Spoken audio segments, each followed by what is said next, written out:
La région de Galilée s'éveillait avec la lumière douce de l'aube lorsque les caravanes commencèrent à arriver dans le petit village de Cana. C'était un lieu modeste, sans importance politique, ni présence militaire romaine permanente, mais au jour de noces, tout prenait un rythme différent.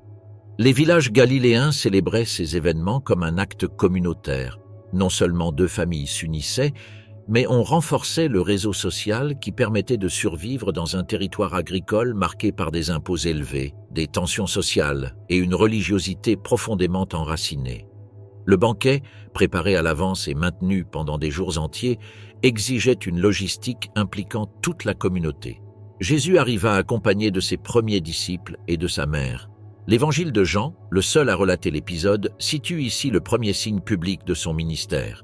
Marie, figure centrale de la religiosité populaire même avant la consolidation de l'iconographie chrétienne tardive, apparaît en intervenant avec une naturalité qui suggère une familiarité avec les hôtes. Rien dans le texte n'implique une relation distante. Elle se déplace librement parmi les serviteurs, observe les détails du banquet et détecte le problème avant bien d'autres invités. Dans un contexte où l'hospitalité était sacrée, le manque de vin n'était pas une simple gêne, c'était un désastre social qui pouvait marquer négativement une famille pendant des années. Les jarres de pierre reposaient près de l'entrée de la maison. C'étaient des ustensiles destinés au rituel de purification établi par les traditions juives, et leur présence rappelle l'importance de la pureté rituelle dans la vie quotidienne du 1er siècle. Chaque jarre pouvait contenir entre 80 et 120 litres, une quantité qui suggère l'ampleur de l'événement. Lorsque le vin commença à manquer, les serviteurs comprirent qu'il fallait agir d'urgence, mais il n'existait aucune solution évidente. Ils ne pouvaient pas acquérir plus de vin à temps, et la honte imminente était inévitable. Marie intervint de manière discrète. Elle n'agissait pas comme une figure attendant un prodige, mais comme quelqu'un qui connaît l'autorité morale de son fils. La phrase « ils n'ont plus de vin » fonctionne davantage comme une observation que comme une demande explicite, mais Jésus la comprend à un niveau plus profond. Sa réponse, qui en grec sonne distante, a été interprétée pendant des siècles comme une déclaration que sa mission suit un calendrier différent, déterminé par un temps qui n'était pas encore venu. Cependant, il est aussi possible de la lire comme une affirmation d'autonomie face aux attentes humaines, un trait cohérent avec le portrait présenté par les évangiles. Marie ne discuta pas. Elle se contenta de dire aux serviteurs une instruction que la tradition chrétienne, orientale comme occidentale, a répétée durant des siècles. « Faites tout ce qu'il vous dira ». L'autorité transmise par cette phrase a été réinterprétée par des dévotions mariales ultérieures, depuis les célébrations médiévales jusqu'aux pratiques contemporaines, comme signe de son intercession spirituelle. Mais dans son contexte original, elle fonctionnait surtout comme un geste de confiance et de résolution. Alors Jésus demanda que les jarres soient remplies d'eau jusqu'au bord. Pour les serviteurs, le geste était étrange. Les jarres n'étaient pas des récipients pour le vin, et utiliser de l'eau pour résoudre un problème de vin ne ferait qu'accroître la honte si la supercherie était découverte. Pourtant, ils obéirent. Le processus de remplissage prit du temps, car il impliquait de multiples trajets au puits. L'atmosphère dans la cour commençait à se tendre. Les invités commençaient à remarquer que le service ralentissait, que le doux mouvement des coupes se suspendait, que les hôtes échangeaient des regards inquiets. Lorsque les jarres furent pleines, Jésus donna l'instruction finale. « Puisez maintenant et apportez-en au maître du banquet. » L'acte eut lieu sans proclamation, sans paroles rituelles, sans gestes dramatiques. La transformation de l'eau en vin ne fut pas décrite par des mécanismes visuels ou symboliques. Elle fut simplement assumée. Les évangiles apocryphes tardifs, en particulier certaines traditions orientales, ajoutèrent des détails comme des éclats ou des changements perceptibles dans l'arôme, mais la narration canonique conserve un silence délibéré qui donne au signe une dimension plus profonde. L'essentiel se produit sans spectacle. Le maître du banquet goûta le contenu et fut surpris. Il reconnut immédiatement la qualité du vin, perçut son intensité aromatique et sa saveur pleine, et supposa que les hôtes avaient gardé le meilleur pour la fin, une pratique inhabituelle dans les noces galiléennes. Il le dit publiquement, sans savoir que les serviteurs furent les seuls témoins de ce qui s'était passé. La signification du miracle dans l'évangile de Jean va au-delà du fait matériel. Les jarres de purification, désormais remplies d'un vin abondant, représentent symboliquement une transition. du rite ancien à la présence de quelque chose de nouveau. La tradition chrétienne primitive a interprété cet épisode comme l'annonce de temps messianiques et la liturgie ultérieure l'a relié au renouveau de l'Alliance. Dans la foi populaire, surtout au Moyen Âge et dans les chants orientaux, le miracle est devenu un symbole de célébration, d'abondance et de transformation intérieure. Dans plusieurs régions de la Méditerranée, il est même apparu des dévotions locales qui attribuaient à Jésus la capacité de bénir le vin domestique lors de la fête de l'Épiphanie, rappelant Cana comme un moment inaugural. Les disciples, témoins silencieux, observent sans tout comprendre. Mais l'évangéliste affirme que ce signe a renforcé leur confiance en Jésus, marquant la frontière définitive entre la vie antérieure et le chemin qu'ils commenceraient à parcourir avec lui. La pêche miraculeuse. Le lac de Galilée était encore couvert d'une légère brume lorsque Jésus s'approcha de la rive. À cette heure-là, l'activité de pêche avait déjà cessé. Les hommes qui avaient passé la nuit à travailler rentraient avec des filets humides, des mains fatiguées et le goût métallique de la frustration. La pêche avait été pauvre. En temps de tribut romain et d'économie de subsistance, une nuit sans prise pouvait être ressentie comme une menace directe pour la subsistance de la famille. Parmi ces pêcheurs se trouvaient Simon, plus tard appelé Pierre, et ses compagnons Jacques et Jean, fils de Zébédée. L'ambiance était silencieuse. L'eau frappait doucement les coques des barques, et les pêcheurs inspectaient leurs filets avec des gestes mécaniques. Les nuits infructueuses exigeaient des réparations, nœuds à renforcer, tensions à ajuster, morceaux à remplacer. Jésus marcha parmi eux et s'arrêta devant la barque de Pierre. Bien qu'il se soit déjà vu auparavant, cette rencontre appartient à un moment décisif. La tradition chrétienne ultérieure distingue plusieurs appels, mais cet épisode représente le moment où la routine de travail sera interrompue par un signe qui brise toute logique du métier de pêcheur. La foule commença à s'approcher au bord du lac. Des rumeurs circulaient au sujet d'un maître itinérant qui parlait avec une autorité différente de celle des scribes. Certains se souvenaient de sa présence aux noces de Cana. D'autres l'avaient entendu dans des synagogues voisines. Sous la pression de la foule, Jésus demanda à Pierre de lui permettre d'utiliser sa barque comme plateforme. Le pêcheur accepta sans comprendre entièrement le but du geste. Il poussa l'embarcation de quelques mètres au large et, de là, Jésus commença à enseigner. La surface de l'eau amplifiait la voix, et la foule écoutait en silence, chose rare dans une région marquée par des tensions politiques, des attentes messianiques et des débats théologiques. Pierre, tout en maintenant la barque, saisissait des fragments du discours. Autour de lui, les hommes repassaient mentalement la nuit ratée, filets vides, zones habituelles qui n'avaient rien donné, courants inhabituels. La pêche était un métier qui dépendait du savoir accumulé au fil des générations. Aucun pêcheur expérimenté n'attendait de résultats durant le jour. Les bancs de poissons se déplaçaient à des profondeurs difficiles et le soleil rendait visibles les filets, effrayant les bancs. Lorsque Jésus eut fini de parler, il se tourna vers Pierre avec une instruction déconcertante. « Avance en eau profonde et jetez les filets pour pêcher. » La phrase, simple en apparence, heurtait de front la logique du métier. Pierre répondit avec sincérité. Ils avaient travaillé toute la nuit sans succès. La fatigue, le scepticisme et la rationalité du métier se mêlaient dans sa voix. Pourtant, il ajouta une phrase qui résonnerait dans la tradition chrétienne pendant des siècles. « Mais si c'est toi qui le dis, je jetterai les filets. » La barque se dirigea vers des eaux plus profondes. Les bras des pêcheurs se mouvèrent selon la routine apprise depuis l'enfance. Préparer le filet, l'étendre avec soin, s'assurer qu'il tombe circulairement sur la surface. Puis la brève attente, la première traction, l'évaluation du poids. Mais cette fois, la traction ne fut ni légère ni progressive. Elle fut immédiate, débordante, presque violente. Le filet se remplit au point de commencer à s'enfoncer. Pierre cria pour demander de l'aide à la barque de Jacques et Jean, qui s'approchèrent rapidement. L'eau s'agitait tandis que les poissons luttaient dans le filet. Le poids était trop important pour une seule embarcation. Le bois craquait sous l'effort. Les pêcheurs, habitués à mesurer chaque mouvement, travaillèrent avec rapidité et coordination. Ils ne cherchaient pas à comprendre l'origine du phénomène, seulement à éviter que la prise ne s'enfonce ou ne déchire les filets. Les deux barques commencèrent à se remplir jusqu'à presque sombrer. Le contraste entre la nuit vide et l'abondance débordante du jour créait un silence intérieur que personne ne pouvait expliquer rationnellement. Lorsque le travail frénétique diminua, Pierre resta quelques secondes immobile, regardant la montagne de poissons qui couvrait la barque. La tradition canonique décrit sa réaction non comme une joie immédiate, mais comme un mélange d'étonnement et de crainte révérentielle. Il s'approcha de Jésus et, la voix brisée, prononça une phrase intense. « Éloigne-toi de moi, Seigneur, car je suis un homme pécheur. » C'était une expression courante dans la littérature hébraïque pour décrire la réaction humaine face au sacré.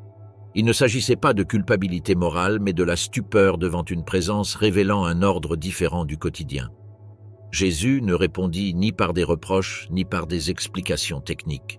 Il dit simplement « N'aie pas peur, désormais tu seras pêcheur d'hommes ». La phrase, métaphorique et difficile à interpréter pour celui qui l'entendait pour la première fois, marquait une rupture avec la vie antérieure de ces hommes. La tradition chrétienne ultérieure trouva dans cette image un symbole puissant de mission et de quête, mais dans son contexte original, c'était un appel direct à abandonner filets, barques, famille et sécurité du métier. Jacques et Jean observaient l'échange sans en comprendre totalement la portée. Ils connaissaient les risques d'abandonner la pêche, perte économique, impact sur l'entreprise familiale de leur père Zébédée, instabilité future. Mais ils avaient aussi vu l'impossible se produire devant eux. Dans les évangiles apocryphes tardifs, surtout dans certaines traditions syriaques, on ajouterait des détails sur la lueur de l'eau ou la perception quasi mystique du moment, bien que les textes canoniques maintiennent une sobriété laissant place à la foi sans imposer d'ornement. Les deux barques retournèrent lentement à la rive. Le poids de la prise exigeait des mouvements précis, et les pêcheurs travaillaient sans parler. La foule attendait curieusement, sans savoir que l'épisode venait de changer la vie des hommes qui dirigeaient habituellement ces embarcations. Une fois à terre, Pierre, Jacques et Jean laissèrent les filets. Il n'y eut ni discours ni rituel d'adieu, seulement un silence conscient qu'ils se trouvaient devant une décision irréversible. Les poissons restèrent dans les barques, témoignage silencieux de ce qui venait de se passer. Jésus s'éloigna du lac de Galilée en marchant sans hâte, suivi par ceux qui, quelques heures plus tôt, n'attendaient que de terminer une nuit de travail. C'est dans ce paysage quotidien que commença la transformation de simples pêcheurs en disciples. L'exorcisme du démon dans la synagogue de Capernaum. Capharnaüm, situé le long de la côte nord-ouest de la mer de Galilée, était un point stratégique pour les commerçants, les pêcheurs et les caravanes qui circulaient autour du lac. Contrairement au petit village, elle possédait une grande synagogue, construite en pierre locale, où se réunissaient non seulement les Juifs du lieu, mais aussi les voyageurs cherchant un moment de prière avant de reprendre leur route. Dans ce cadre quotidien, Jésus arriva accompagné de ses nouveaux disciples. C'était un samedi et la synagogue était déjà pleine. La communauté connaissait Jésus comme maître itinérant, mais n'avait encore vu en lui aucune démonstration publique d'autorité au-delà de ses paroles. Les hommes s'assirent sur les bancs de pierre tandis que Jésus s'avançait pour enseigner. La lecture habituelle de la Torah avait été faite par le responsable local, mais lorsque Jésus commença à parler, la réaction fut immédiate. L'évangile de Marc précise qu'il enseignait comme celui qui a autorité et non comme les scribes. Dans une société où les dirigeants religieux citaient d'anciennes traditions pour soutenir chaque argumentation, la voix de Jésus semblait différente, directe, sans avoir besoin de s'appuyer constamment sur les rabbins précédents. Il interprétait les Écritures avec un ton suggérant une relation intime avec le divin, une nuance qui déconcertait les auditeurs. Parmi les assistants se trouvait un homme troublé depuis longtemps.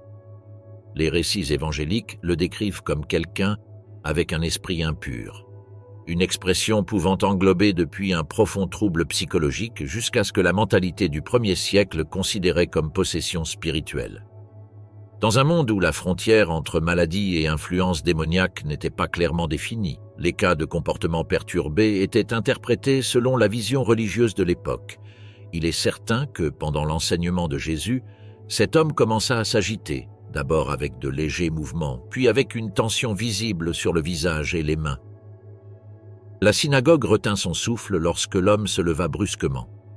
Sa voix, décrite comme déchirante et tendue, interrompit le silence. « Que veux-tu de nous, Jésus de Nazareth? Es-tu venu pour nous détruire? Je sais qui tu es, le Saint de Dieu. » La phrase eut un impact sur la communauté. Personne, Pas même les disciples récemment appelés n'avaient exprimé une identité aussi directe à propos de Jésus. La reconnaissance venait paradoxalement de quelqu'un considéré sous influence impure. La tradition ultérieure verrait là un témoignage involontaire que le spirituel réagissait à la présence de Jésus avant même les humains. Jésus ne recula pas et ne s'émut pas. Il n'y eut ni rituel, ni longue formule, ni geste dramatique. Il prononça seulement 2 ordres. « Tais-toi et sors de lui ». La simplicité de la scène contraste avec les rituels d'exorcisme connus dans le judaïsme de l'époque, qui incluaient invocations, hauts rituels, objets symboliques ou citations longues des Écritures. Jésus agissait avec une autorité si directe que tous furent déconcertés. L'homme tomba au sol dans une secousse intense, mais sans blessure, puis resta immobile, respirant normalement. La tension disparut brusquement, comme si une ombre avait quitté la pièce. Les présents commencèrent à murmurer entre eux.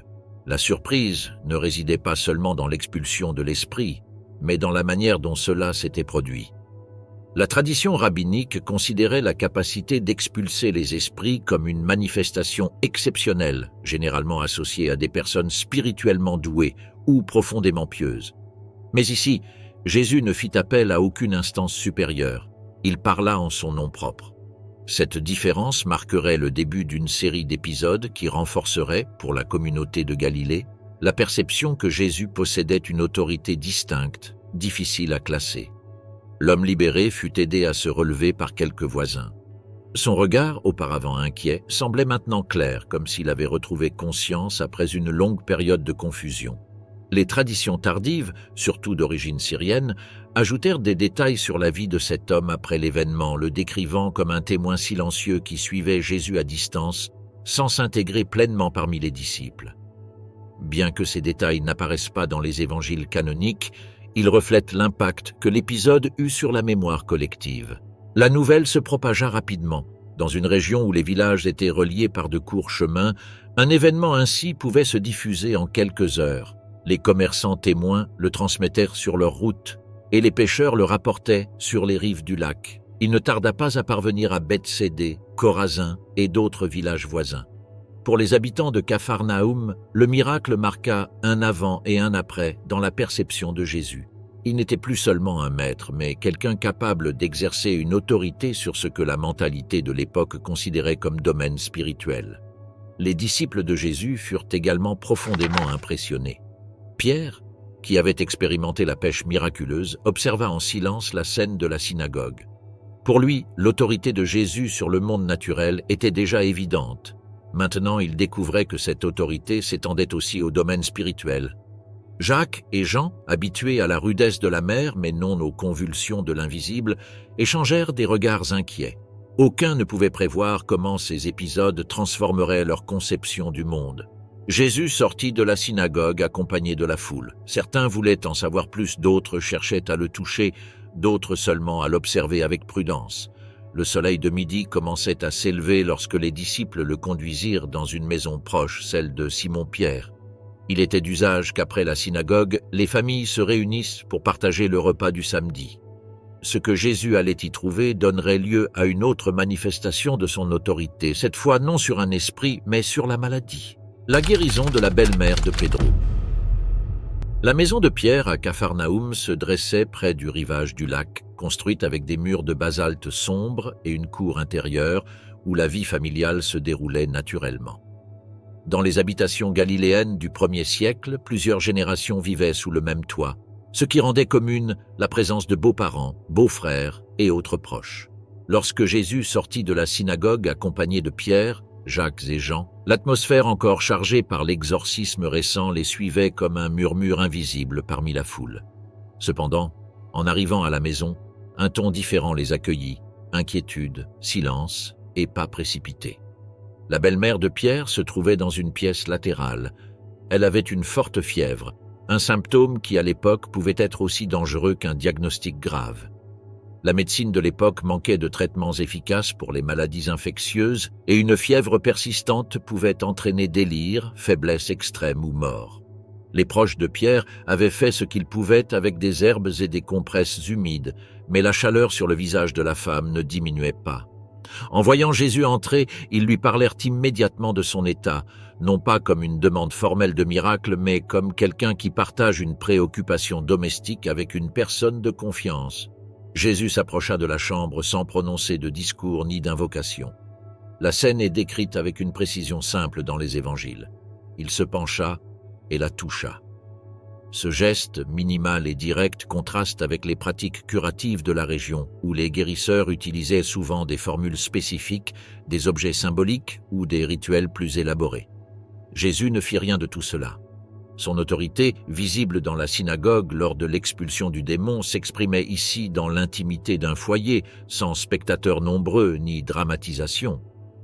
Lorsque sa main effleura la peau de la femme, la fièvre la quitta. La narration est presque abrupte. Il n'y a pas de transition progressive ni de récupération lente. Elle se leva immédiatement et commença à les servir. Dans le contexte culturel du 1er siècle, ce geste ne s'interprète pas comme un retour immédiat aux tâches domestiques, mais comme la confirmation qu'elle avait retrouvé toute son énergie. Une personne convalescente n'aurait pas pu le faire. La rapidité surprit les présents, mais la femme agissait naturellement, comme quelqu'un qui laisse derrière un malaise soudain et reprend son rôle habituel dans la structure familiale. Ce miracle, apparemment simple comparé aux exorcismes ou aux multiplications, fut profondément significatif pour la communauté de Capharnaüm. Alors que l'exorcisme dans la synagogue avait révélé l'autorité de Jésus dans le domaine spirituel, la guérison de la belle-mère de Pierre offrait un exemple de sa compassion appliquée au quotidien. Les traditions tardives, surtout en Syrie et en Galilée, conservèrent des récits sur la femme, l'identifiant parfois par un nom propre, Myriam ou Salomé, bien que les évangiles ne la nomment pas. Ces traditions reflètent l'impact de son expérience sur la mémoire locale. À la tombée de ce samedi, les restrictions du jour sacré empêchaient de porter les malades pendant les heures centrales. Mais dès que le soleil se cacha, les habitants de Capharnaüm commencèrent à se rapprocher de la maison avec des proches et des voisins souffrant de maladies ou d'affections spirituelles. La guérison de la belle-mère de Pierre s'était rapidement répandue, et la communauté voyait en Jésus non seulement un maître, mais un guérisseur. Les rues étroites se remplirent de visages attentifs, certains affaiblis par de longues périodes de douleur, d'autres marqués par des préoccupations invisibles que la culture du 1er siècle associait à des forces spirituelles. Jésus sortit dans la cour et se retrouva face à une mosaïque humaine de souffrance et d'espérance. Il n'y avait pas d'ordre établi ni de file organisée. Chaque famille s'approchait comme elle pouvait. Les évangiles décrivent que Jésus guérit beaucoup de gens, expulse des esprits et s'occupe de chacun sans séparer les catégories. Dans une société où certaines maladies portaient des stigmates, notamment celles liées à l'impureté rituelle, sa disposition à toucher, parler et s'approcher librement brisait des barrières sociales profondément enracinées. La scène dut se prolonger pendant des heures. Les lumières des lampes à huile vacillaient dans la cour, tandis que les voix se mêlaient entre supplications, pleurs et murmures de gratitude. Les disciples, qui à l'aube avaient été des pêcheurs occupés à réparer des filets et à midi témoins d'un exorcisme percutant, observèrent maintenant une foule attribuant à Jésus une autorité inhabituelle. Il était évident que la réputation du maître commençait à dépasser les limites de Capharnaüm. Dans cet environnement chargé, la guérison de la belle-mère de Pierre acquit une dimension plus grande. Elle devint le catalyseur d'une avalanche d'espoir. Si elle pouvait redonner des forces à une femme malade d'un simple toucher, quelle autre sorte d'affliction pourrait-elle soulager? La mentalité juive de l'époque associait la maladie non seulement à des causes physiques, mais à des états de l'âme, de l'esprit, ou même à des conditions sociales. Jésus s'occupait de tous de manière égale, sans demander ni culpabilité, ni mérite, ni origine. Cette disposition radicale scandaliserait plus tard certains dirigeants religieux, mais à Capharnaüm, elle était perçue comme un signe de quelque chose encore difficile à définir clairement. La nuit avançait et la foule diminuait à peine. Les disciples, fatigués, observaient Jésus se déplacer parmi les personnes avec une sérénité contrastant avec le chaos du moment. Quand enfin la foule se dispersa, la maison retrouva le silence. La belle-mère de Pierre, rétablie, organisait ce qui restait de désordonné, comme si elle voulait tout remettre en ordre avant de se reposer. Jésus, de son côté, chercha un endroit isolé pour prier, ce qu'il ferait fréquemment dans les jours suivants. La purification du lépreux. La nouvelle des guérisons à Capharnaüm s'est rapidement répandue dans toute la Galilée. Dans les petits villages où l'information circulait de bouche à oreille, un jour suffisait pour que les rumeurs se mêlent à des récits plus précis, un maître itinérant qui enseignait avec autorité, qui expulsait les esprits sans réciter de formule et qui rendait la santé d'un simple touché. Pour beaucoup, ces histoires éveillaient l'espoir, pour d'autres, la prudence. Mais au cœur de ceux qui souffraient de maladies incurables, la nouvelle allumait une étincelle défiant la résignation. Parmi eux se trouvait un homme marqué par la lèpre. Dans le contexte du 1er siècle, le mot « lèpre » ne désignait pas nécessairement la maladie aujourd'hui connue sous le nom d'ancénose, mais un ensemble d'affections cutanées visibles pouvant être considérées comme impures selon la loi de Moïse. Les personnes touchées vivaient en dehors des villages, isolées pour des raisons sanitaires, mais aussi rituelles et sociales. Leur présence devait être annoncée à distance, et leurs vêtements déchirés faisaient partie d'un code qui les identifiait comme intouchables. La maladie, au-delà de la douleur physique, impliquait la perte de la communauté, de l'emploi, de la famille et de la dignité. Jésus parcourait les chemins ruraux lorsque cet homme l'aperçut de loin. Au lieu de rester à distance, il s'approcha, rompant toutes les normes. Certains témoins reculèrent, alarmés, craignant un contact accidentel. La tension devint palpable. La culture juive était stricte concernant le risque d'impureté rituelle et personne ne s'attendait à ce que Jésus permette un tel rapprochement. Cependant, le lépreux avança jusqu'à tomber à genoux devant lui. Sa voix tremblante prononça une phrase brève, une supplication chargée de foi et de fatigue. « Si tu veux, tu peux me purifier. » La demande n'était pas seulement de guérison physique, mais de réintégration sociale. Être pur signifiait revenir à la vie normale, retrouver le contact humain, entrer de nouveau dans la synagogue, embrasser ses enfants, travailler sans être rejeté. Jésus le regarda avec un mélange de compassion et de détermination. Il ne recula pas et ne douta pas. L'Évangile décrit un geste qui résonnerait à la fois comme un défi et un espoir. Jésus tendit la main et le toucha. Ce contact était impensable. Aucun maître de l'époque ne touchait un lépreux. Le faire impliquait de devenir rituellement impur et de devoir suivre un processus de purification. Mais Jésus ignora cette barrière. Son geste ne transmettait pas seulement la santé, il transmettait la dignité. En le touchant, il annula des années de rejet accumulés, brisa la frontière entre l'intouchable et l'humain. Puis il prononça les mots que l'homme avait besoin d'entendre. « Je le veux. Sois pur. » La guérison fut immédiate. Les taches, les blessures, la peau durcie, tout disparut brusquement, selon les évangiles. La douleur ni la transition ne sont décrites, seulement un changement visible qui laissa les témoins sans souffle.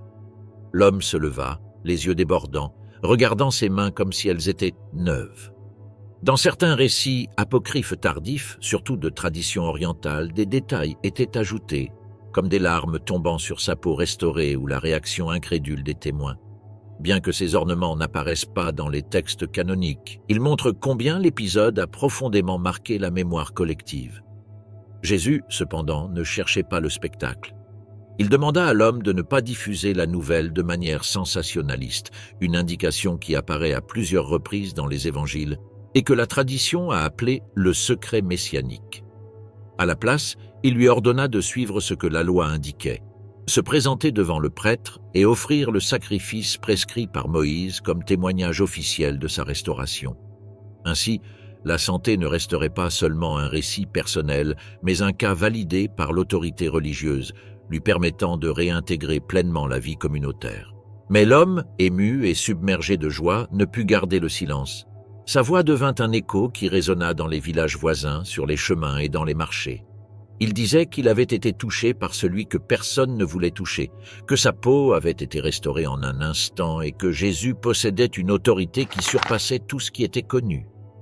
Son récit circulait parmi les voyageurs et beaucoup, surtout ceux marqués par des maladies visibles ou cachées, commencèrent à chercher le maître.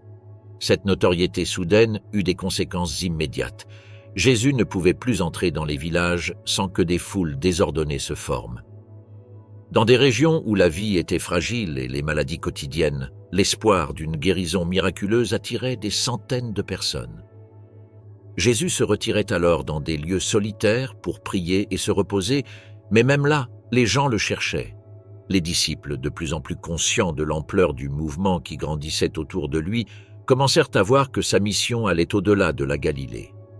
Pour Pierre, Jacques et Jean, le miracle du lépreux était une confirmation radicale du caractère de Jésus. Il n'agissait pas seulement avec autorité dans les synagogues et les maisons, mais rompait les barrières imposées par la société et la religion. Dans son monde, la lèpre était synonyme d'exclusion irréversible. Pour Jésus, c'était une opportunité de restaurer ce que la communauté avait perdu. Les témoins de ce jour continueraient à se souvenir de la scène pendant des années. Un maître qui n'a pas eu peur de s'approcher de l'intouchable, un toucher qui rendit la dignité et une voix qui parla avec clarté là où d'autres offraient seulement la distance. Le paralytique descendu par le toit. La maison où Jésus enseignait ce matin-là était bondée. Capharnaüm, déjà devenu un point central de son activité, se remplissait rapidement chaque fois qu'il entrait dans une maison. Les maisons galiléennes du 1er siècle suivaient un plan fonctionnel, une cour centrale, une pièce spacieuse servant d'aire commune et un toit plat accessible par un escalier extérieur. Les toits étaient faits de poutres en bois recouvertes d'un mélange de terre, de branches et d'argile durcie pouvant supporter le poids de plusieurs personnes. Ce design, si quotidien, serait le cadre de l'un des miracles les plus célèbres du ministère précoce de Jésus. À l'intérieur de la maison, Jésus enseignait assis, entouré de disciples, de curieux et de quelques pharisiens venus de villages voisins pour l'écouter. La renommée du maître galiléen grandissait, ainsi que l'attention des dirigeants religieux. Beaucoup voulèrent comprendre sa doctrine, d'autres cherchaient à évaluer sa légitimité. L'atmosphère était chargée de tensions silencieuses. L'attente des malades, la curiosité des visiteurs et le regard analytique des scribes. À l'extérieur, 4 hommes avançaient avec difficulté, portant un paralytique sur une civière improvisée. L'homme avait perdu sa mobilité depuis longtemps, peut-être à cause d'un accident, d'une maladie neurologique ou d'une grave blessure, cause fréquente à une époque sans médecine moderne. Sa vie dépendait entièrement de l'aide d'autrui. Dans une culture où la maladie prolongée était parfois interprétée comme un signe de péché ou de désordre spirituel, sa situation le rendait doublement marginalisé, physiquement et socialement. En arrivant à la maison et voyant qu'il ne pouvait ni entrer ni se pencher même par la porte, les 4 regardèrent en haut. L'escalier extérieur était la seule voie possible. Ils ne savaient pas si Jésus serait encore à l'intérieur quand ils auraient fini, mais leur détermination surpassa tout doute. Ils montèrent avec effort, veillant à ce que la civière ne penche pas. La foule en bas entendait le murmure des pas sur le toit sans imaginer ce qui allait se passer. Une fois en haut, ils commencèrent à retirer le mélange durci. Ce n'était pas une action silencieuse. Le bruit des morceaux de terre tombant au sol interrompit l'enseignement. Jésus leva les yeux tandis que la lumière du soleil commençait à filtrer par un orifice grandissant. Les présents reculèrent légèrement pour éviter les débris tombants. Certains pharisiens froncèrent les sourcils, scandalisés par la destruction d'une propriété privée. D'autres regardaient avec perplexité. Finalement, lorsqu'ils ouvriraient un espace suffisamment large, les hommes attachèrent la civière avec des cordes et commencèrent à la descendre lentement.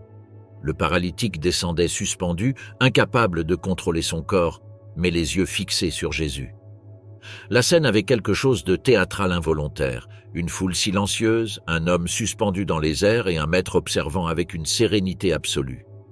Jésus, voyant leur foi selon les évangiles, prononça une phrase inattendue. « Mon enfant, tes péchés sont pardonnés ». La déclaration provoqua une tension immédiate dans l'atmosphère.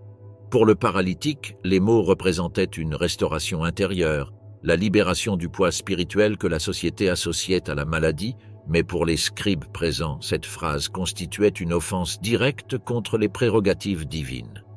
Dans la mentalité juive, seul Dieu pouvait pardonner les péchés, et qu'un homme prononce une telle sentence était perçu comme une présomption dangereuse. Les scribes ne parlèrent pas à voix haute, mais Jésus perçut leur réaction.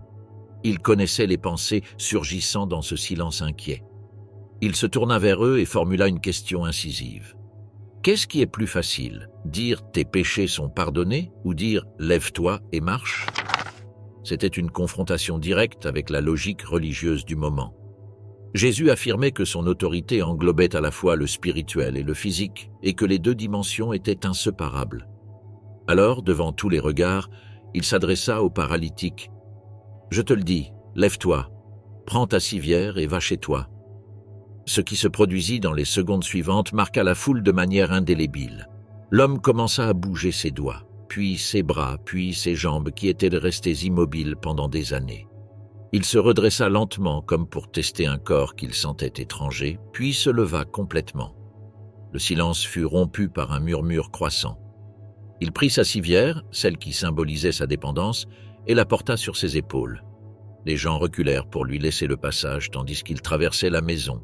Certains pleuraient, d'autres riaient d'incrédulité. Les pharisiens observaient sans mot dire, incapables de nier l'évidence mais ne sachant comment l'interpréter. La tradition tardive, notamment dans certaines narrations syriaques et arméniennes, ajoutait que cet homme devint ensuite disciple de Jésus ou bienfaiteur de la communauté chrétienne primitive, bien que les évangiles ne donnent pas de détails sur sa vie ultérieure. Les 4 amis, encore sur le toit, célébraient sans pouvoir descendre immédiatement à cause de la foule entourant la maison. Leur audace avait été récompensée d'une manière qu'aucun rituel traditionnel n'aurait anticipée. Dans la mémoire collective du christianisme, cet épisode se transforma en symbole de foi active, une foi qui ne se limite pas à attendre, mais qui brise les toits pour atteindre l'espérance. Jésus, pour sa part, resta calme au milieu de l'étonnement général. La maison restait pleine, mais l'atmosphère avait changé. Il n'était plus seulement un maître enseignant, mais quelqu'un qui défiait les structures religieuses et sociales par des actions aussi puissantes que sa parole. La guérison du serviteur du centurion. L'aube à Capernaum illuminait les rues étroites et les maisons en basalte d'un éclat doux, annonçant la tranquillité. Mais ce jour-là, la routine connut un bouleversement inhabituel. Un messager romain cherchait Jésus avec empressement. Dans une région où la présence romaine symbolisait l'oppression et le contrôle, voir un serviteur de l'Empire se déplacer avec urgence à la recherche d'un maître juif suscitait des regards méfiants et un murmure de spéculation parmi les habitants. Le centurion de Capernaum était connu pour son caractère juste, ce qui était rare dans la perception locale des autorités romaines. Selon la tradition, il avait établi de bonnes relations avec la communauté juive et certains anciens le considéraient même comme un bienfaiteur. Malgré son rang militaire, qui le plaçait à la tête d'une centaine de soldats, son comportement s'éloignait des abus courants dans la région. Certaines traditions tardives rapportent que cet homme pourrait avoir été un sympathisant du monothéisme juif, un craignant Dieu, bien que les évangiles ne le déclarent pas explicitement. Son serviteur préféré était gravement malade, paralysé et souffrant de douleurs intenses. Pour un centurion habitué à la discipline et à l'ordre, voir un membre de sa maison dans cet état était un choc profond. L'affection qu'il lui portait est enregistrée dans le récit. Il ne s'agissait pas d'un esclave dispensable, mais de quelqu'un de grande valeur personnelle. C'est pourquoi il envoya d'abord des dirigeants juifs pour parler en son nom, un geste montrant le respect des sensibilités culturelles de la région. Ces anciens s'approchèrent de Jésus et lui expliquèrent la supplique de l'officier romain, insistant sur sa dignité et son caractère bienveillant. « Il est digne que tu l'écoutes, dirent-ils, car il aime notre nation et nous a construit une synagogue. » Jésus accepta de les accompagner.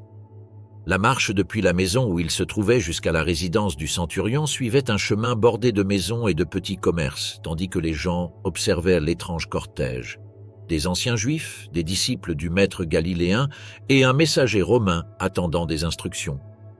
Chaque pas vers la résidence du centurion remettait en question l'équilibre culturel rigide entre dominés et dominateurs. Que Jésus réponde à la demande d'un militaire romain, figure symbolique du pouvoir étranger, suscitait à la fois curiosité et malaise. Lorsque Jésus était proche de la maison, un second groupe envoyé par le centurion arriva. Cette fois, il ne s'agissait pas d'anciens, mais d'amis proches de l'officier. Ils transmirent un message qui surprit même les disciples. « Seigneur, ne te donne pas la peine de venir. Je ne suis pas digne que tu entres sous mon toit. C'est pourquoi je n'ai même pas osé venir moi-même, mais dis seulement le mot et mon serviteur sera guéri. » L'humilité contenue dans cette déclaration contrastait radicalement avec l'image typique d'un officier romain. Ces paroles révélaient plus qu'une simple politesse. Elles manifestaient une compréhension profonde de l'autorité. Le centurion ajouta une explication qui résonnerait pendant des siècles.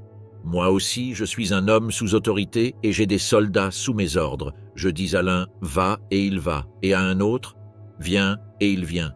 Et à mon serviteur, je dis, fais cela et il le fait. » Par cette analogie, il montrait qu'il comprenait l'autorité de Jésus non pas comme un pouvoir magique ni un geste symbolique, mais comme une réalité spirituelle concrète. Il n'avait pas besoin de présence physique, un ordre suffisait. Pour un homme formé à la discipline militaire, le concept d'autorité déléguée était évident. Mais l'appliquer au domaine spirituel, en reconnaissant en Jésus un pouvoir capable d'agir à distance, nécessitait une foi que peu d'Israël avaient montrée. Quand Jésus entendit ces paroles, il s'arrêta. Sa réaction fut d'admiration ouverte, ce qui est rare dans les évangiles. Il regarda la foule qui le suivait et déclara « Je vous le dis, même en Israël, je n'ai pas trouvé une foi aussi grande. » La phrase eut un impact immédiat parmi les présents. Qu'un Romain, représentant de l'empire païen, montre plus de foi que beaucoup d'enfants d'Israël constituait un contraste défiant la mentalité religieuse de l'époque. C'était aussi un signe que la portée du message de Jésus transcendait les frontières ethniques, politiques et culturelles. Les émissaires revinrent à la maison du centurion avant l'arrivée de Jésus. En entrant, ils trouvèrent le serviteur complètement guéri. Le moment exact de la guérison n'est pas décrit, ni s'il y eut des manifestations visibles. On affirme seulement que l'état terrible avait disparu. Les traditions chrétiennes ultérieures ont rappelé cet épisode comme l'une des guérisons les plus pures en termes de signification spirituelle. Une autorité reconnue à distance, une guérison réalisée sans contact, sans mot audible pour les présents, sans geste physique. Un acte fondé exclusivement sur la foi. Le centurion, selon certaines sources apocryphes orientales, maintint un profond respect pour Jésus pour le reste de sa vie. Certains récits médiévaux l'identifièrent même, sans preuve historique directe, au centurion Longinus, le soldat présent lors de la crucifixion, bien que cette association relève plus de la tradition dévotionnelle que des textes anciens. Ce qui reste clair, c'est que son histoire est devenue un symbole de l'universalité du message de Jésus et de la possibilité de trouver une foi authentique même là où on s'y attend le moins. Les disciples, en particulier Pierre et Jean, furent impressionnés par l'ampleur du miracle. L'idée que Jésus pouvait guérir sans être physiquement présent ouvrait un nouvel horizon dans leur compréhension du Maître. Eux, qui avaient vu des miracles dans des synagogues et des maisons, observaient maintenant comment son autorité s'étendait au-delà des limites visibles ou géographiques. La résurrection du fils de la veuve de Naïn. Le chemin vers Naïn serpentait entre des collines douces, bordées de champs où le blé commençait à s'assombrir sous le soleil de midi. Naïn était un petit village situé au sud du mont Tabor, sans importance politique ni pertinence économique, mais profondément enraciné dans les coutumes rurales de Galilée. Jésus avançait avec ses disciples et avec un groupe nombreux qui le suivait depuis Capharnaüm. Les histoires sur ces miracles s'étaient répandues. La guérison du serviteur du centurion, l'expulsion d'esprits, les guérisons dans les maisons et sur les chemins. Beaucoup marchaient derrière lui avec espoir, d'autres par simple curiosité. En approchant de Naïn, un son distinct commença à arriver depuis la sortie du village. Des lamentations, des flûtes funéraires et des voix entrecoupées. C'était une procession funèbre. Dans la mentalité juive du 1er siècle, la mort convoquait toute la communauté. Même les voisins les plus modestes accompagnaient la famille pour montrer leur solidarité. La coutume indiquait que le cortège devait sortir par la porte principale du village et se diriger vers un terrain de sépulture proche. Les endeuillés avançaient lentement, entourant un brancard où reposait le corps du défunt enveloppé dans des linceuls. Sur ce brancard se trouvait le fils unique d'une veuve. La tragédie était double. Perdre un fils était déjà dévastateur, perdre le seul signifiait être complètement démuni. Sans mari et sans descendance masculine, la femme ferait face à une vie marquée par la précarité sociale et économique. Les Écritures et les traditions postérieures soulignent la vulnérabilité des veuves, considérées parmi les groupes les plus démunis d'Israël. Ce contexte charge l'épisode d'un poids émotionnel qui dépasse la scène visible. Jésus vit la procession avant d'entrer dans le village. Il n'attendit pas qu'ils s'approchent. Il marcha vers eux. La foule qui le suivait s'arrêta, observant comment deux groupes, l'un chargé d'espoir et l'autre plongé dans le deuil, convergeaient devant la porte de Naïn. C'était une intersection improbable, où la vie et la mort semblaient se rencontrer face à face. Quand Jésus distingua la veuve, sa réaction fut un mélange de compassion profonde et de détermination. L'Évangile souligne qu'il fut ému en la voyant, une expression qui reflète un mouvement intérieur intense, presque viscéral. Il ne s'agissait pas d'un miracle sollicité, personne n'avait rien demandé. La femme ne cherchait pas Jésus, elle était prise dans la douleur immédiate. Mais Jésus décida d'intervenir, non par une foi exprimée, ni par une quelconque supplication, mais par pure compassion. Il s'approcha d'elle et lui dit « Ne pleure pas ». La phrase, dans ce contexte, dut sembler déconcertante. Ce n'était pas une invitation à réprimer ses émotions, mais une annonce implicite que la situation était sur le point de changer. Les endeuillés s'arrêtèrent, les flûtes se turent, les porteurs du brancard restèrent paralysés en le voyant avancer vers eux. La foule de disciples, assimilant encore les miracles récents, observait avec un mélange d'inquiétude et d'attente. Jésus toucha le brancard. Ce geste, apparemment simple, avait des implications rituelles significatives. Le contact avec un cadavre ou avec des objets associés à l'enterrement produisait une impureté rituelle selon la loi. Cependant, Jésus ne recula pas devant cette limitation. Son toucher arrêta le cortège. Les porteurs restèrent immobiles, tandis qu'il, penché sur le corps sans vie, prononça les paroles qui changeraient la scène pour toujours. « Jeune homme, je te le dis, lève-toi ». Les secondes suivantes restèrent gravées dans l'étonnement collectif. Le corps immobile commença à bouger. Le jeune homme ouvrit les yeux, inspira profondément comme quelqu'un revenant d'un sommeil profond et se redressa. Les voix s'entrelacèrent entre cris, pleurs et exclamations d'incrédulité. La tradition populaire ajouterait plus tard des détails émotionnels, la mère le prenant dans ses bras et les voisins stupéfaits, bien que le récit canonique reste sobre. Le jeune homme commença simplement à parler. Jésus le prit et le remit à sa mère. Le geste presque cérémonial se comprend mieux si l'on considère la restauration totale qu'il impliquait. Il ne rendait pas seulement la vie, mais rendait à la veuve sa sécurité, sa place dans la communauté et son avenir. La femme, silencieuse jusqu'à ce moment, reçut son fils avec un mélange de perplexité et de soulagement qu'aucun récit ne tente de décrire par des mots. La mort avait reculé aux yeux de tout un village. L'impact fut immédiat. Ceux qui furent témoins de la scène commencèrent à glorifier Dieu en disant « Un grand prophète est apparu parmi nous, et Dieu a visité son peuple ». Ces expressions rappellent des échos de l'Ancien Testament, en particulier des histoires d'Élie et d'Élisée, prophètes qui avaient également rendu la vie au fils unique de veuve. La connexion ne passa pas inaperçue. Voir un acte semblable à l'époque de Jésus réveillait la mémoire prophétique du peuple juif. La nouvelle se répandit en quelques heures à travers la Galilée, la Samarie et la Judée. Les marchands la portèrent sur les routes. Les pèlerins la transmirent dans les synagogues et les camps. La résurrection à Naïn devint l'un des récits les plus diffusés dans la tradition chrétienne primitive. Au siècle suivant, la scène inspira des hymnes orientaux, des sculptures médiévales et des processions rituelles où l'on rappelait la compassion de Jésus envers les plus vulnérables. Les disciples, témoins directs, avançaient aux côtés de Jésus sans parvenir à comprendre pleinement l'ampleur de ce qui s'était passé. Ils avaient vu des guérisons, des expulsions d'esprits et des signes extraordinaires, mais cela surpassait toute attente. L'autorité que Jésus montrait sur la vie et la mort transformait leur compréhension du Maître. La procession funèbre, auparavant symbole de perte, se dispersa lentement tandis que mère et fils marchaient ensemble vers Naïn. La tempête apaisée sur la mer de Galilée. La mer de Galilée, appelée aussi le lac de Génézareth, avait l'apparence tranquille d'un miroir bleu dans les premières heures de l'après-midi. Ses eaux, cependant, pouvaient se transformer en quelques minutes. Entourée de collines et de vallées profondes, elle fonctionnait comme un entonnoir naturel pour les courants d'air soudains qui descendaient du nord avec une force inattendue. Les pêcheurs expérimentés connaissèrent bien ce phénomène, mais même eux pouvaient être surpris par des tempêtes qui surgissaient sans avertissement. C'est dans cet environnement, si familier aux disciples, qu'une scène se déroula et révéla l'autorité de Jésus au-delà du monde humain. Jésus avait enseigné toute la journée à la foule depuis le rivage, utilisant une barque comme plateforme pour éviter que les gens ne le poussent dans l'eau. Lorsque le soleil commença à tomber, il dit à ses disciples de traverser de l'autre côté. La fatigue se lisait sur son visage. Il avait passé des journées entières à guérir les malades, répondre aux questions, consoler, marcher entre les villages. La décision de naviguer vers l'est cherchait un moment de silence, loin des foules qui le suivaient avec insistance.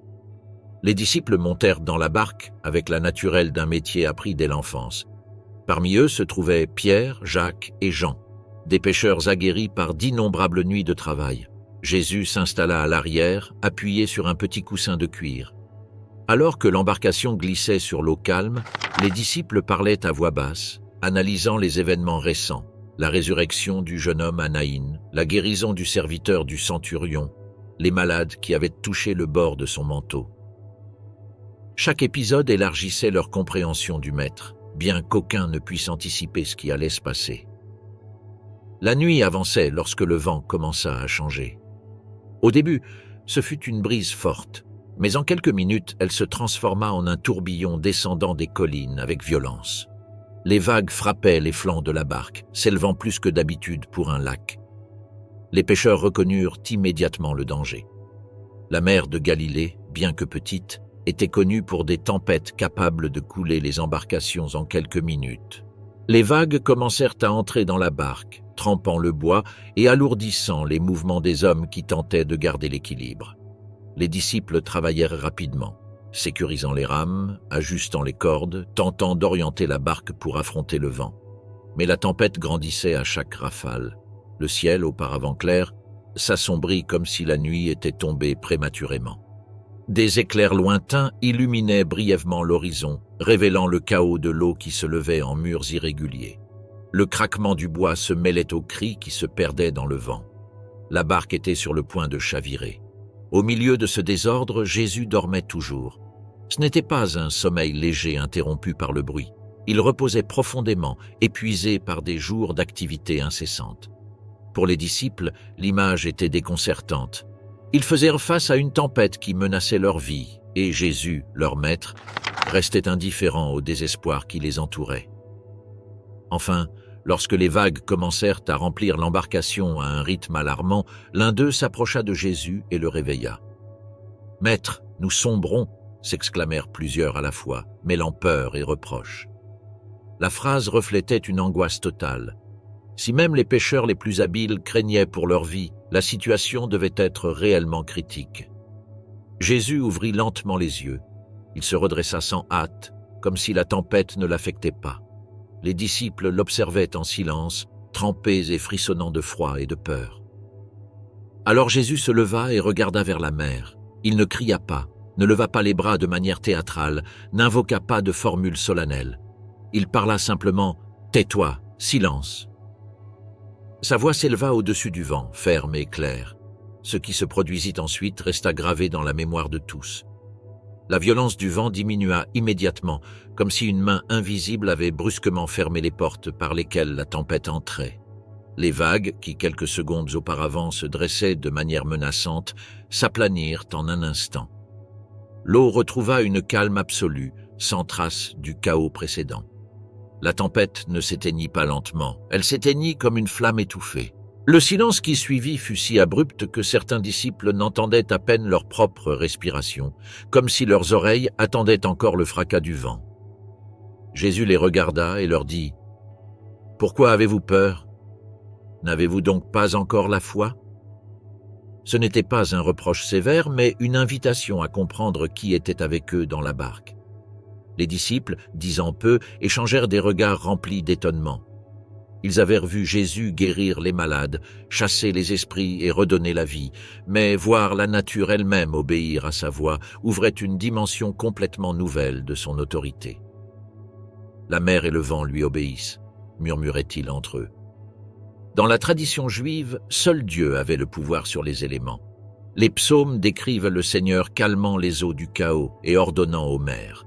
Que Jésus le fasse d'un seul mot était un acte qui les obligeait à reconsidérer qui était vraiment leur maître. La barque poursuivit sa traversée sur un lac qui semblait maintenant immobile. Le ciel dégagé révélait des étoiles qui scintillaient sur la surface tranquille. La tempête était passée aussi rapidement qu'elle était venue, laissant derrière elle un silence respectueux.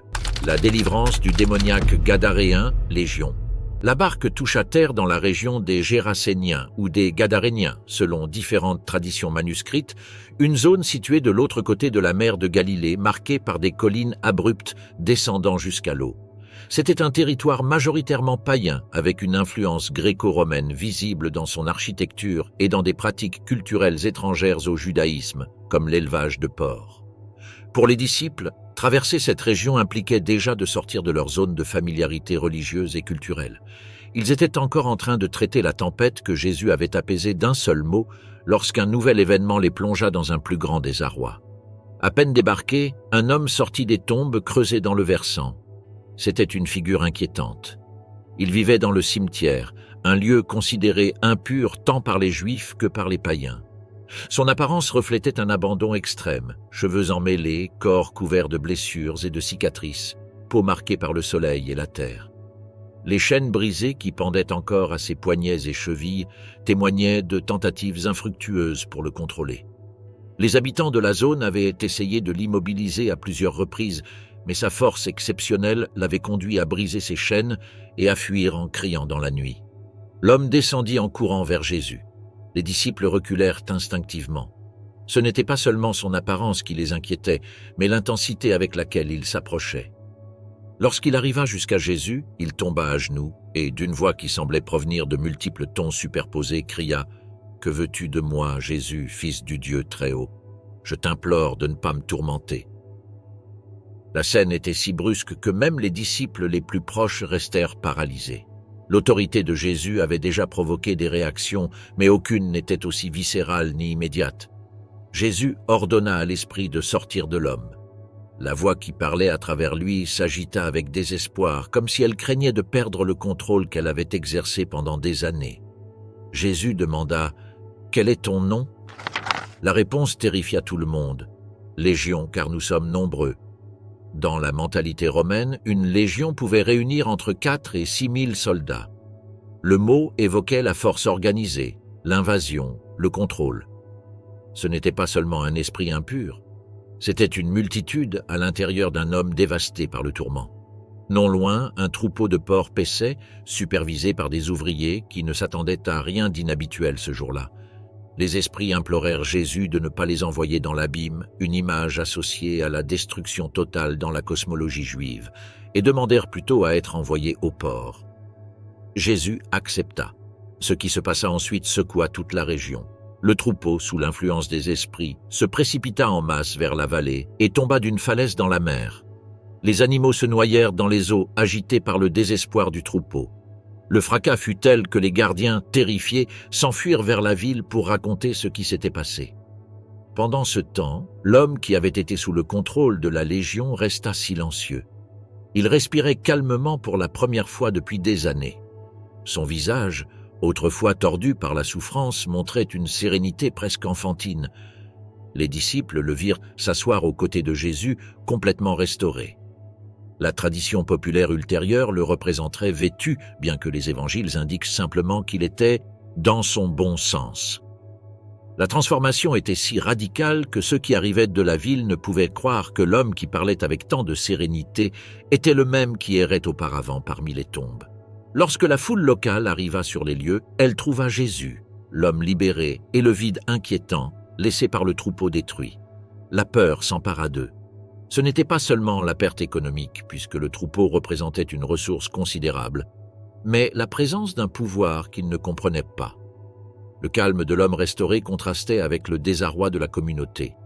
Beaucoup, craignant l'inconnu, demandèrent à Jésus de quitter leur territoire. Ils ne pouvaient pas traiter l'ampleur de l'événement ni l'autorité qui l'avait provoqué. L'homme libéré, en revanche, supplia Jésus de lui permettre de l'accompagner. Il voulait quitter le lieu de son tourment, suivre le maître qui l'avait sauvé, rejoindre ceux qui étaient témoins de quelque chose qu'il commençait à peine à comprendre. Mais Jésus lui dit non, il devait rester et raconter ce que Dieu avait fait pour lui. C'était la première mission explicite adressée à un païen. Alors que Jésus traversait de nouveau vers la rive occidentale, l'homme parcourait la Décapole, les 10 villes hellénistiques de la région, annonçant son expérience. Ces paroles éveillèrent la curiosité parmi Grecs, Romains et Syriens, le transformant en l'un des premiers diffuseurs du message au-delà du cadre juif. Les disciples observèrent la scène en remontant dans la barque. Ils avaient vu Jésus exercer son autorité sur les maladies, les esprits, les foules et la nature elle-même.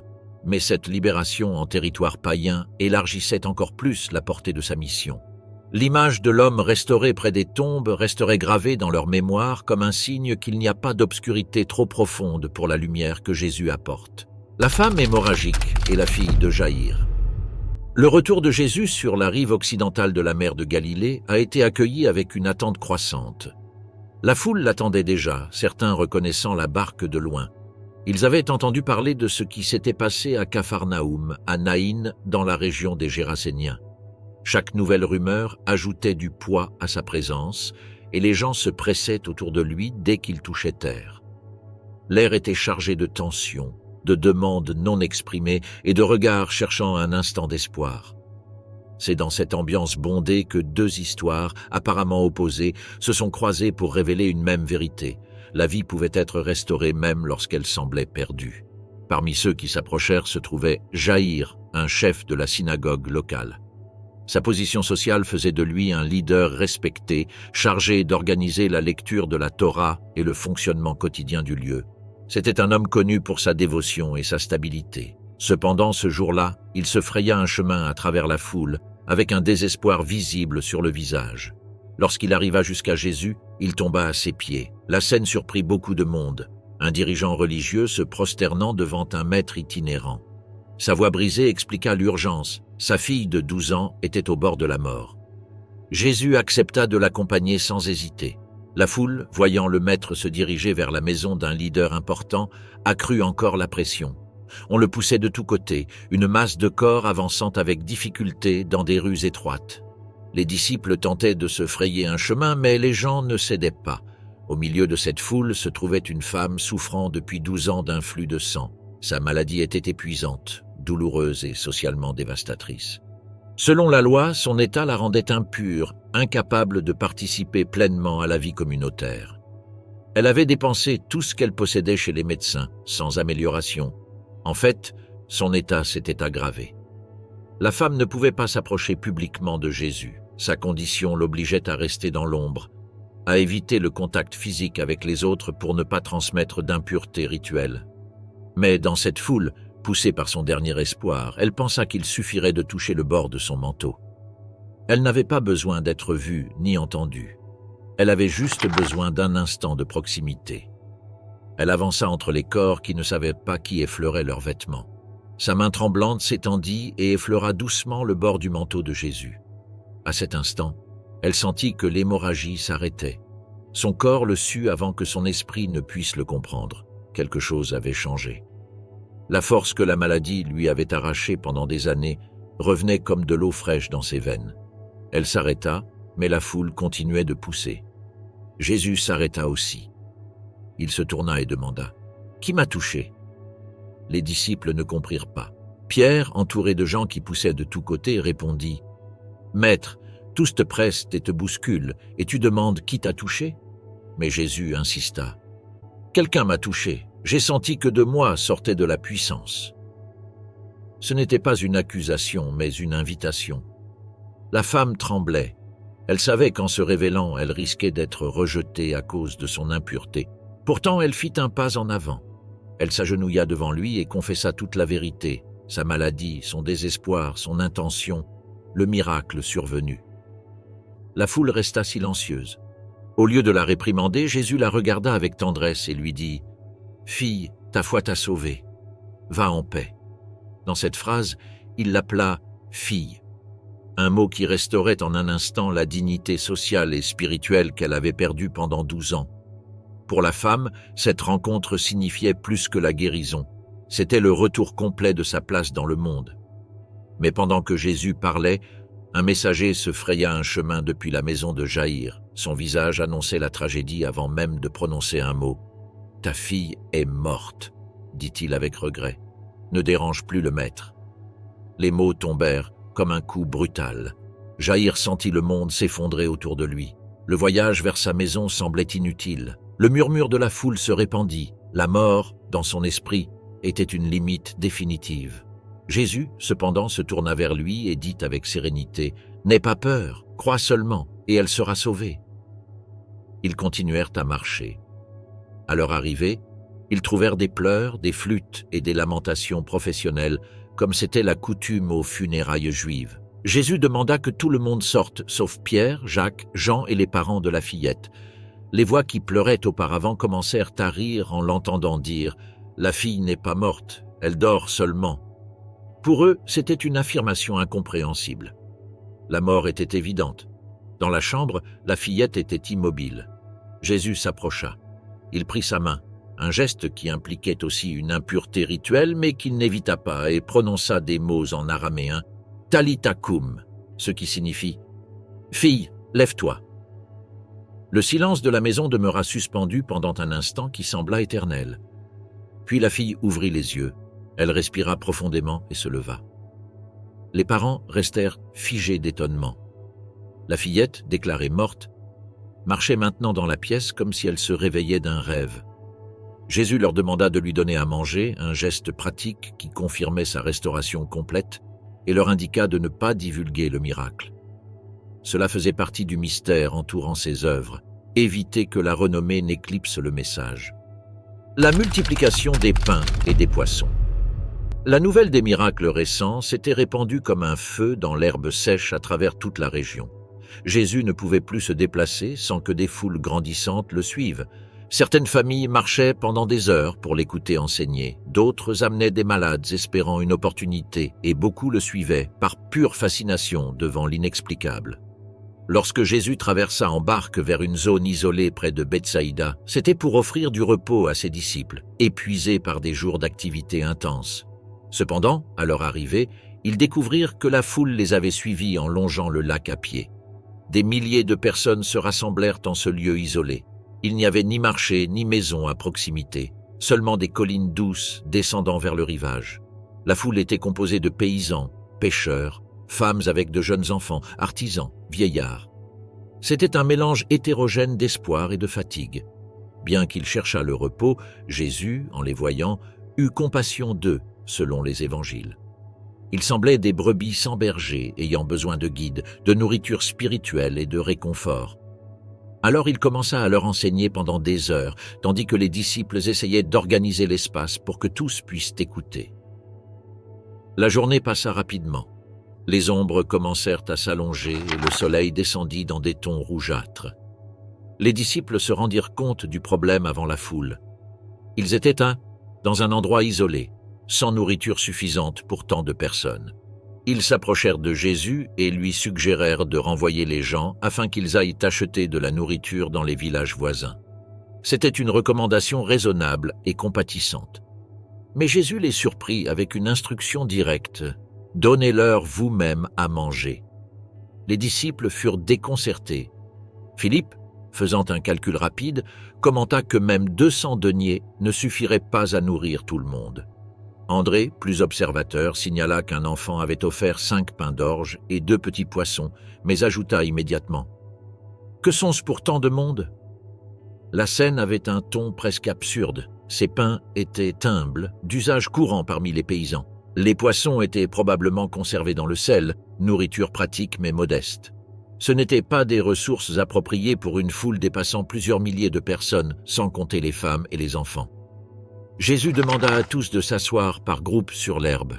L'organisation par groupe évoque à la fois l'hospitalité juive et les structures anciennes d'assemblée. Les disciples se déplacèrent parmi la foule, indiquant où s'installer, tandis que les familles se regroupaient, sans savoir ce qui allait se passer. Le calme qui descendit fut presque rituel. Lorsque tous furent assis, Jésus prit les pains et les poissons. Il leva les yeux au ciel, prononça une bénédiction simple, probablement semblable à la prière traditionnelle. « Béni sois-tu, Seigneur notre Dieu, roi de l'univers, qui fait sortir le pain de la terre. » Puis commença à partager les pains. Les disciples regardaient attentivement, cherchant à comprendre ce qui se passait. Jésus leur distribuait des morceaux qui semblaient inépuisables. Chaque fois qu'un disciple revenait pour en recevoir davantage, il retrouvait du pain dans ses mains. La répétition prenait un rythme hypnotique. Prendre, distribuer, revenir, prendre à nouveau. La foule commença à recevoir les pains et les poissons des mains des disciples. Il n'y eut ni précipitation ni chaos. L'étonnant était que personne ne manqua de nourriture. Le plus remarquable, cependant, n'était pas seulement que tous mangèrent, mais qu'ils se rassasièrent. Dans un monde où de nombreuses familles vivaient au jour le jour, la sensation d'être rassasié était un luxe. Ce qui pour certains n'était qu'une bouchée, pour d'autres devint un symbole tangible d'abondance inattendue. Lorsque tous eurent terminé, Jésus demanda aux disciples de ramasser ce qui restait afin que rien ne se perde. C'était un geste pragmatique, conforme à la mentalité juive qui valorisait profondément la nourriture. Avec étonnement, les disciples remplirent 12 paniers de morceaux restants. Un pour chacun d'eux, un signe qui serait ensuite interprété avec de multiples significations symboliques, même dans les traditions tardives du christianisme oriental. La foule fut frappée. Certains commencèrent à murmurer que Jésus pourrait être le prophète promis, d'autres que peut-être il était le Messie. Dans une région marquée par des tensions politiques et des attentes messianiques, ce genre de rumeurs pouvait provoquer des mouvements dangereux. L'évangile de Jean affirme que certains voulaient le proclamer roi par la force, cherchant en lui un libérateur politique capable de les nourrir et d'affronter l'Empire romain. Jésus, conscient du risque, se retira sur la montagne complètement seul, laissant la foule dans un état d'émerveillement. Les disciples, confus par son départ soudain, se dirigèrent vers la barque pour traverser de nouveau le lac, cette fois sans lui. Le vent commençait à se lever et la nuit tombait rapidement. Jésus marchant sur les eaux. La nuit était tombée complètement sur la mer de Galilée. Une obscurité profonde couvrait le lac, à peine interrompue par des reflets dispersés de la lune entre des nuages qui couraient rapidement. Après la multiplication des pains et des poissons, les disciples étaient montés dans la barque, suivant l'instruction de Jésus de se diriger vers l'autre rive, vers Bethsaïde ou Capharnaüm, selon les différents témoignages canoniques. Jésus, en revanche, était resté seul sur la montagne, cherchant un moment de prière loin de la foule qui tentait de le proclamer roi. Le silence de la montagne contrastait avec l'agitation qui se formait au cœur du lac. Alors qu'ils avançaient avec les rames, la nuit devint plus hostile. Un vent contraire commença à frapper l'embarcation, les poussant vers le centre du lac au lieu de leur permettre d'avancer vers la terre ferme. Les disciples, qui avaient navigué ces eaux depuis leur jeunesse, reconnurent la situation. Une de ces nuits où les courants changeaient sans avertissement et transformaient un trajet simple en lutte épuisante. Ils ramaient avec effort, mais avançaient à peine de quelques mètres. Leurs tuniques étaient trempées, et la fatigue, après la longue journée avec Jésus, faisait que chaque mouvement pesait double. La tempête n'était pas aussi violente que celle qu'ils avaient affrontée quelques jours auparavant, mais le vent, constant et têtu, faisait pencher et grincer la barque. L'obscurité accentuait le sentiment d'isolement. Il n'y avait pas de feu sur la rive pour servir de repère, ni d'étoiles visibles pour les guider. Ils n'entendaient que le bruit de l'eau contre le bois et le souffle saccadé de leur propre respiration.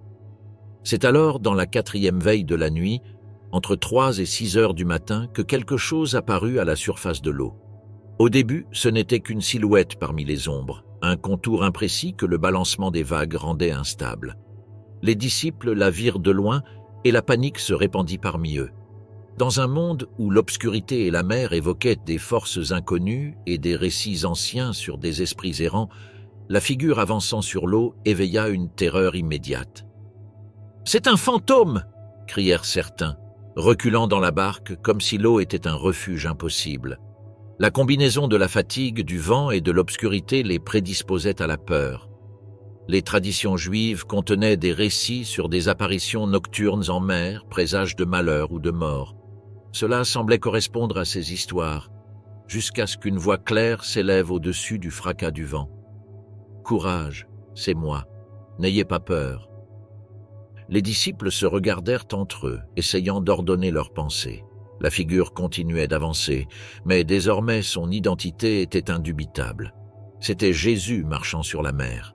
Il ne nageait pas, il ne flottait pas, il marchait comme on traverse un sentier solide. La scène était si déconcertante qu'il ne pouvait même pas décider s'il devait avoir peur ou se sentir soulagé. La nature même, qui auparavant obéissait à sa voix, semblait maintenant soutenir ses pas. Pierre, impulsif et animé par un désir mêlé de foi et d'émerveillement, répondit depuis la barque « Seigneur, si c'est toi, ordonne que j'aille vers toi sur les eaux. » Jésus le regarda et dit simplement « Viens ». Pierre sortit de la barque avec une hésitation initiale. Ses pieds touchèrent l'eau comme si c'était une surface tendue mais ferme. Il fit un pas, puis un autre. La brise frappait son visage, mais pendant quelques instants il marcha.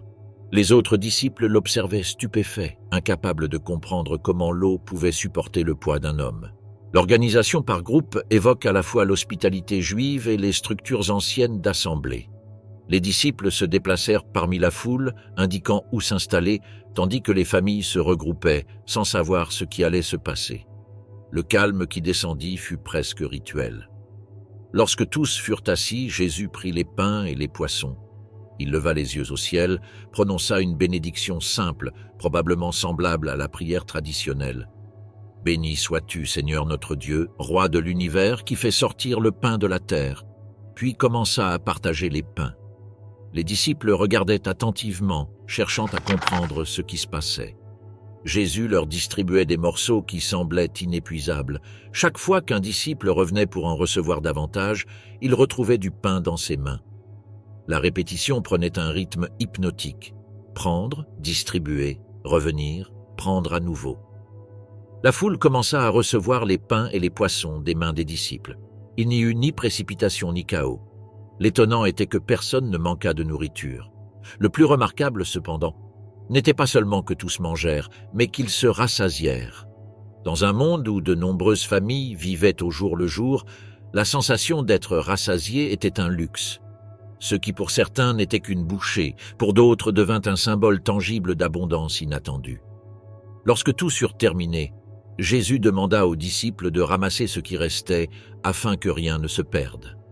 C'était un geste pragmatique, conforme à la mentalité juive qui valorisait profondément la nourriture. Avec étonnement, les disciples remplirent 12 paniers de morceaux restants. Un pour chacun d'eux, un signe qui serait ensuite interprété avec de multiples significations symboliques, même dans les traditions tardives du christianisme oriental. La foule fut frappée. Certains commencèrent à murmurer que Jésus pourrait être le prophète promis, d'autres que peut-être il était le Messie. Dans une région marquée par des tensions politiques et des attentes messianiques, ce genre de rumeurs pouvait provoquer des mouvements dangereux. L'évangile de Jean affirme que certains voulaient le proclamer roi par la force, cherchant en lui un libérateur politique capable de les nourrir et d'affronter l'Empire romain. Jésus, conscient du risque, se retira sur la montagne complètement seul, laissant la foule dans un état d'émerveillement. Les disciples, confus par son départ soudain, se dirigèrent vers la barque pour traverser de nouveau le lac, cette fois sans lui. Le vent commençait à se lever et la nuit tombait rapidement. La résurrection de Lazare.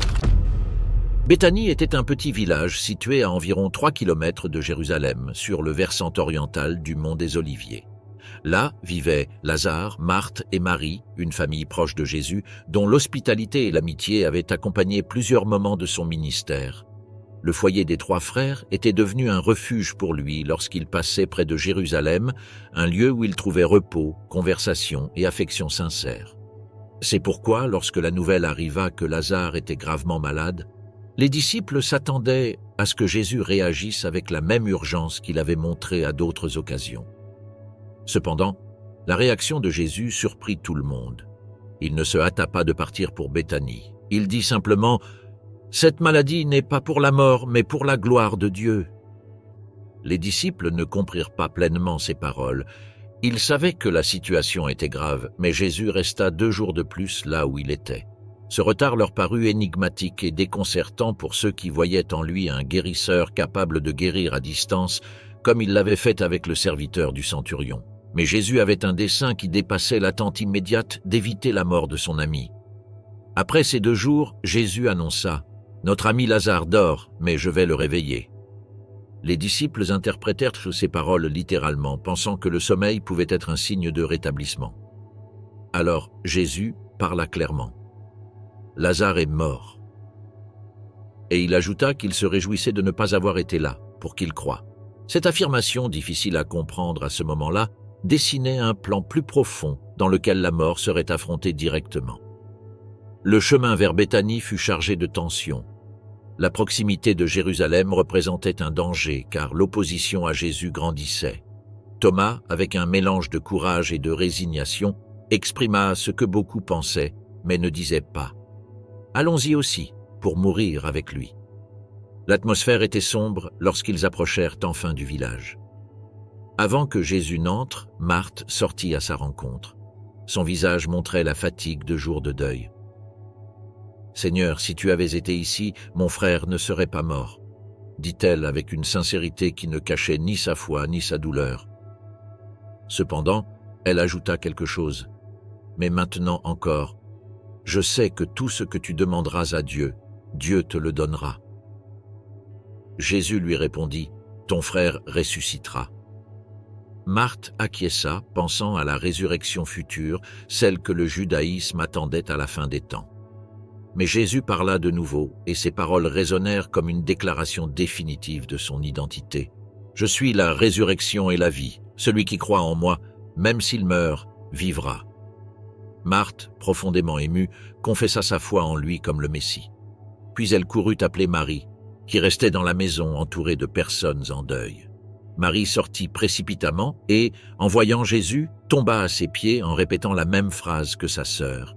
« Seigneur, si tu avais été ici, mon frère ne serait pas mort. » Ces pleurs émurent ceux qui étaient présents, et Jésus, en la voyant pleurer et en percevant la douleur de ceux qui l'accompagnaient, fut profondément ému en esprit. Cette réaction, probablement la plus humaine et émotive des évangiles, montre un Jésus touché par la souffrance humaine, par le poids collectif du deuil et par la cruauté de la mort. Quand il arriva au tombeau, un sépulcre creusé dans la roche, Jésus pleura. Le tombeau était scellé par une grande pierre. Jésus ordonna « Enlevez la pierre ». Marthe l'arrêta un instant, avertissant qu'après 4 jours, le corps devait déjà être en décomposition. Mais Jésus insista. Les hommes roulèrent la pierre, découvrant l'entrée sombre du sépulcre. Le silence qui suivit fut dense, presque insupportable. Jésus leva les yeux et pria à haute voix, non parce qu'il en avait besoin, mais pour que ceux qui étaient présents comprennent que son autorité venait du Père. Puis il prononça les paroles qui briseraient la barrière finale. « Lazare, sors !» L'air sembla se figer. Les disciples, les sœurs et les personnes en deuil retenaient leur souffle. Alors, depuis l'obscurité du sépulcre, quelque chose bougea. Lazare apparut à l'entrée, les pieds et les mains enveloppés de bandelettes funéraires, le visage couvert d'un suaire. Il avançait lentement, comme s'il émergeait d'un sommeil trop profond. Marthe et Marie se mirent les mains sur le visage, incapables de croire ce qu'elles voyaient. Jésus dit « Détachez-le et laissez-le partir. » Les proches se précipitèrent vers lui, rompant les bandelettes maladroitement, pleurant et riant en même temps. La foule resta stupéfaite. Certains crurent immédiatement. D'autres, dominés par la peur ou l'incrédulité, coururent informer les chefs de Jérusalem. Ce miracle, si proche de la capitale et si significatif, accéléra les événements qui conduiraient à la Passion. Pour beaucoup, ce fut la preuve définitive du pouvoir de Jésus sur la vie et la mort. Pour ses adversaires, ce fut le point de non-retour. La maison de Béthanie, qui avait été pendant des jours un lieu de deuil, se remplit de voix et de pas, d'étreintes et de larmes de joie. Lazare, encore étourdi, restait près de ses sœurs tandis qu'il retrouvait sa clarté. Jésus, en silence, observait la scène. Il savait que cet acte scellerait l'issue de sa mission terrestre.